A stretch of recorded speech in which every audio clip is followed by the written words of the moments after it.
શહેરના સિવિલ હોસ્પિટલમાં હોબાળો। ઊન વિસ્તારના ભીંડી બજારમાં બે જૂથ વચ્ચે સામસામી મારામારી થઈ અને બબાલ થઈ। લગ્નમાં એક જ સમાજના બે જૂથો વચ્ચે તલવારો ઉછળી। સામાન્ય બોલાચાલીમાં બે જૂથના લોકોએ એકબીજાને ચપ્પુના ઘા કરી તલવારો મારી। સુરેન્દ્ર નામના ઈસમે તલવાર મારી હોવાનો આક્ષેપ। સમગ્ર મામલો સુરતની સિવિલ હોસ્પિટલમાં પહોંચતા સિવિલના કેમ્પસમાં પણ બબાલ થઈ। સુરત શહેરની સિવિલ હોસ્પિટલના સિક્યોરિટી સ્ટાફ પહોંચી ન વળતા અંતે તાત્કાલિક પોલીસ સ્ટાફને બોલાવવાની નોબત આવી। પોલીસે આવીને સમગ્ર મામલો શાંત પાડ્યો। બંને જૂથ મળીને 5-6 લોકો થયા હતા ઇજાગ્રસ્ત। હાલમાં તમામની સારવાર ચાલી રહી છે। Bureau report, daily India TV, Surat. मेरा नाम बलदेव सिंह।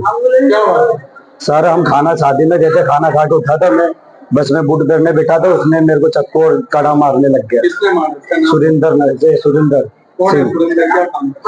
तो काम तो वही फेरा वोरा चलाता है, गाड़ी चलाता है। कब बात है? बस अभी आधे घंटा पहले। कहाँ पे? इधर भिंडी बाजार। भिंडी बाजार कहाँ है? सचिन के अंदर पहले। कितने लोग थे जब?